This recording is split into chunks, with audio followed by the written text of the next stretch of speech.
All right. let's um let's do some basic spiritual uh lessons here. So, let's talk about we'll call this spirit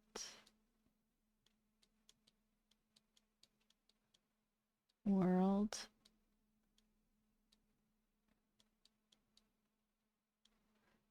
and then we'll do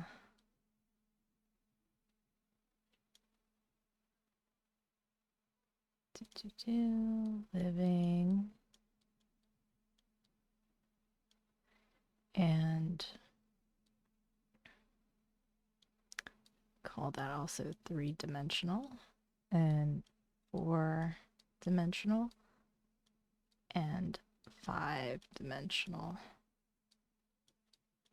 I feel like 4D and 5D are definitely, I think they can go upwards and outwards to many different dimensional aspects.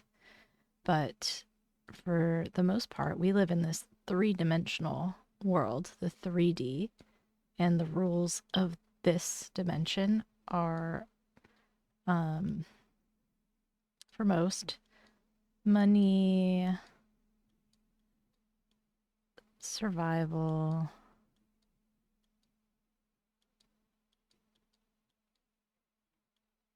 and those principles.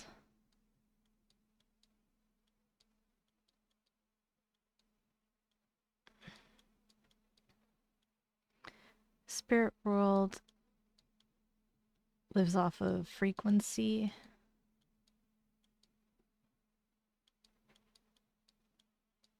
and vibration. But that also blends with the living world. So there's a blend that also occurs.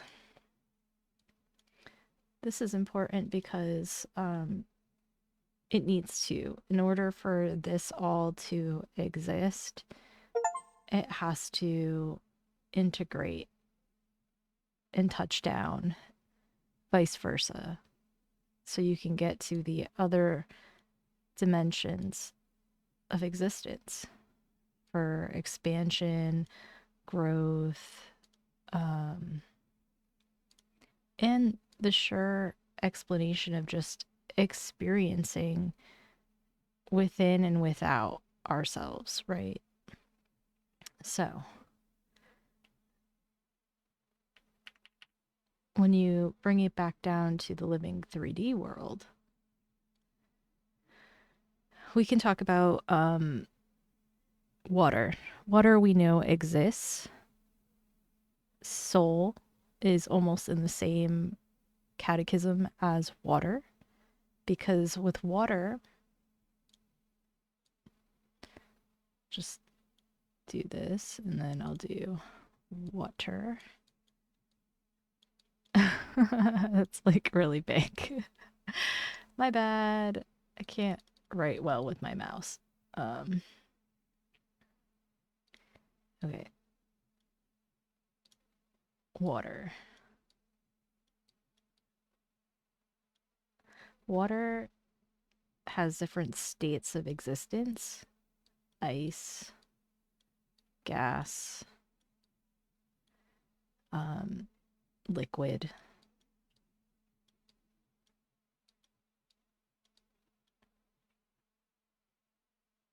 right? And then soul, oh, you can barely see that. Um,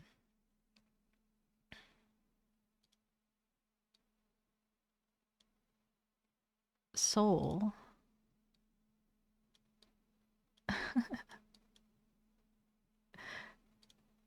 soul, sorry, also can have these different manifestations, right? Soul can be reincarnated in a solid known as a body. Um, it can stay as a mist before it manifests into quote unquote apparition or a astral shell of itself. And liquid, I haven't really seen too many spirits in liquid form, but I've had experiences of seeing a glowing liquid. Um, so water and soul are kind of intelligent as they are, and they will always choose the path of least resistance. Um, which doesn't make them weak, it just saves energy, right? And spirit world thrives on energy, and the strongest vibration out there is love. And love is what brings spirit closer to us in any form of worship, prayer, anything along those lines. Um, let's clean this off.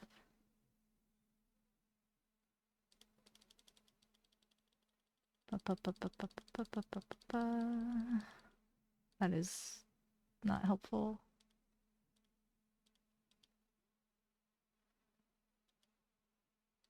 All those years in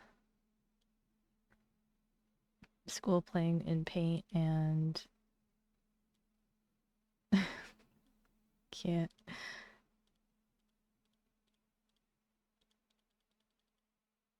And let's do this. Cover it all up. All right.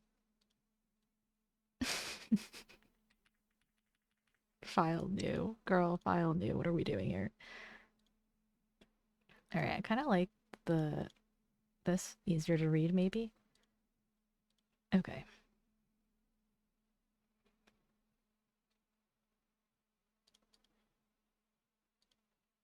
All right, cool. Okay, perfect.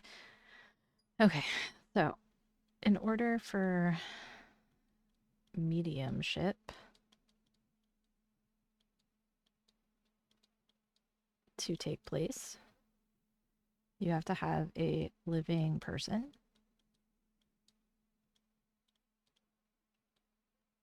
this living soul, open to this, open without fear. So once you have something like fear carries like the energy of destabilization, um, but destabilization with the thought of expansion. So often fear can be used as a catalyst to make breakthroughs and whatnot.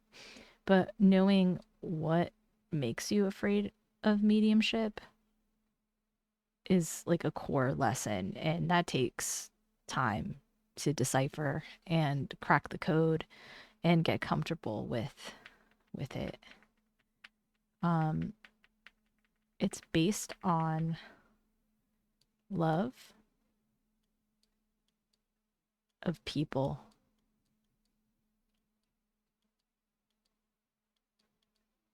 and their stories, being curious about people is really a root cause. You don't find too many mediums that don't care. And if they don't care, they just might be a different type of medium. They probably have other sensitivities or they work in other fields. But they may also be burnt out from the love of people.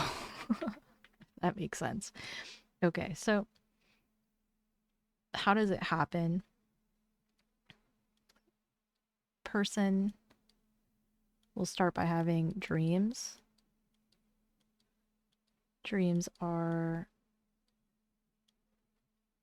like an intro space before spirit world.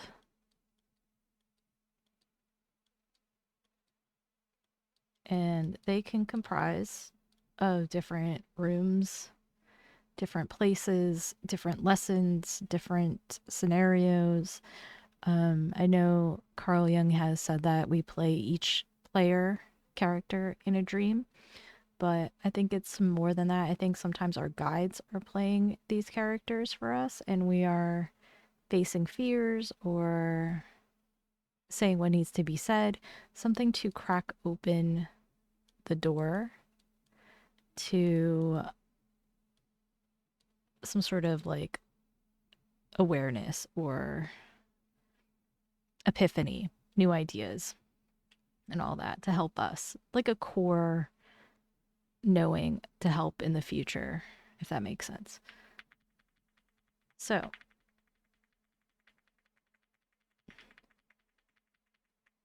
person has to be in a state similar to sleeping, similar to daydreaming. In this state, they raise their vibration, happy thoughts,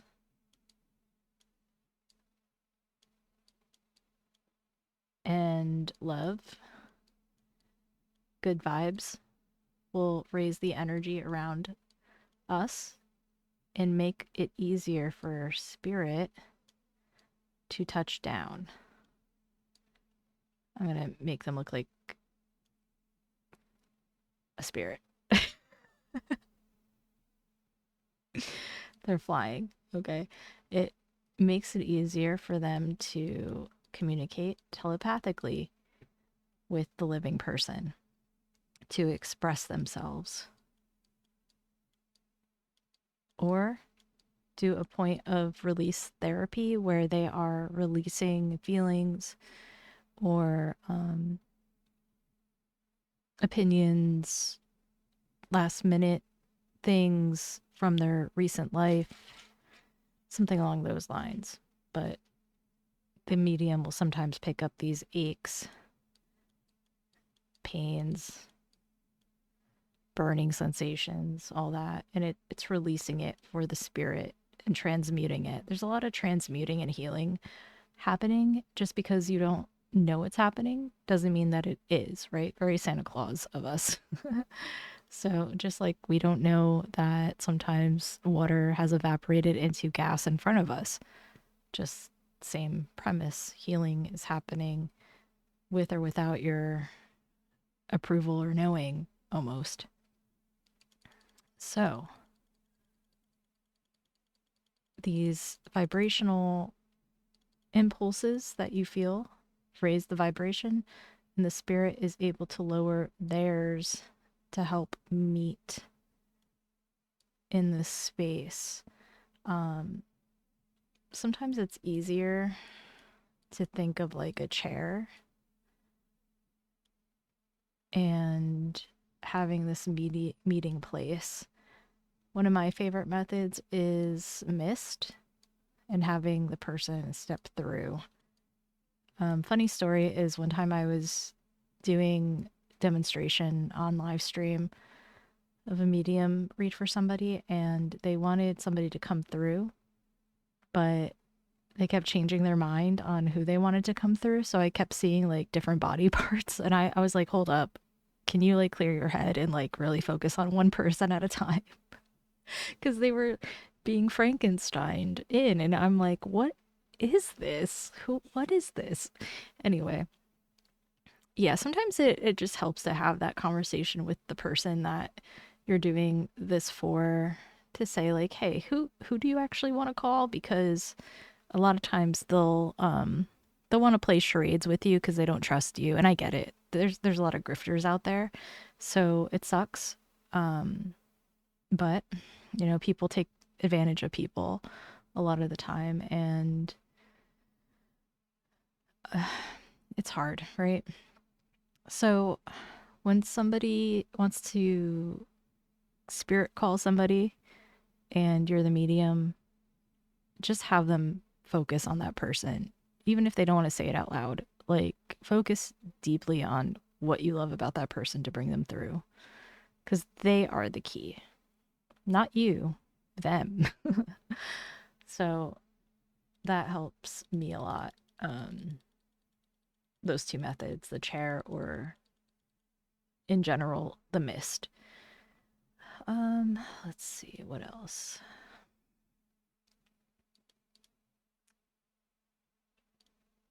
Trying to think of any other topics with mediumship that are worth talking about. The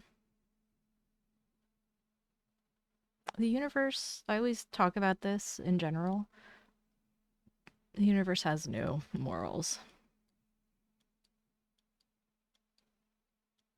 People are different. You might pick up on people that may not have had the best record, but that's okay. Like, a soul's a soul. There's no good souls, bad souls. Soul equals soul. And everybody is loved and greeted in spirit by loved ones, by utmost compassion and warmth, no matter who they are and what they did, because Earth is a giant school of many lessons, many opportunities to shift and grow and change. And if there was more compassion like there is in spirit world, I don't think there would be as much violence on these planes. But then again, principle, no morals in the universe. The souls want to experience different things for the sake of understanding and learning, ideas, creation, all that on the gambit of emotional frequencies. It's all important because if you experience pain and suffering, you'll be able to appreciate grace and sovereignty. There's just a way and a way with this. I hope that makes sense. I don't want to make people upset by being like, oh yeah, people that do terrible things still find peace. People that do terrible things often had terrible things done to them, and they're experiencing a different viewpoint and perspective when it's then them doing the harm. It's weird. It's a interesting and weird concept, but again, universe has no morals. It responds to impulse and connection. So the other thing people ask is, how do you know you're connecting to what you're connecting to? I never know how to respond to that because I'm intention motivated. So the intention is I am opening for connection to a designated soul, and that soul responds to the impulse. There's no break in the phone connection in spirit world. So let's make a little, that's a phone. That's a phone. An old like cord phone. Now it's just all messed up, sorry. But you get the idea. Maybe I should do a flip phone. Flip phone. Ring ring. There's no break in connection in the universe when it comes to impulse and wanting to reach out. Like if I wanted to connect to Nostradamus, I'd be able to meditate and connect, especially if the soul is willing. Sometimes you may not get response, or it may take a couple days if you're looking for an actual like sign. I know a lot of people love to have that instant validation. I think I've come a long way where I don't ask spirit for anything. I just always say how grateful I am for the opportunity and for the amount of people I reach when I do channelings and all that. Um, so we talked about no morals. Does that mean that negative energies don't exist? Oh, they exist. I don't refute that they don't. Um, what makes it easier to comprehend is that everybody has a shadow, everybody has shadow work. Different beings exist, different chaotic circumstances happen for the greater good. And if everybody is accustomed to hearing that, you know, I'm open to the best and highest good, yada yada. Sometimes you have to make these breakthroughs. You have to go out and experience something kind of profound to shake you up, to put you on a different frequency of understanding. So if you walk in a puddle one day and slip, it's not because negative forces, you know, tripped you or pushed you. You had to fall in order to have somebody help you up, pick you up, and exchange an idea or meet, become friends, fall in love, offer you a job, whatever it is. Sometimes it hurts to have scraped knees, but there's usually some sort of reason or plan. And most of the stuff, I know the world debates this, but a lot of stuff on Earth is already pre planned to some degree. At least if you have an organized life, it is. I've come to find people that didn't really focus on stuff in spirit before they came, and their life is just many revolving doors. Um, but it works out. Like I said, the soul wants to experience soul things. Well, I hope this helped. I don't know. I just felt like rambling on about this kind of stuff. Um, yeah, let me know if this makes sense or you need clarification or something. I don't know. All right. Bye.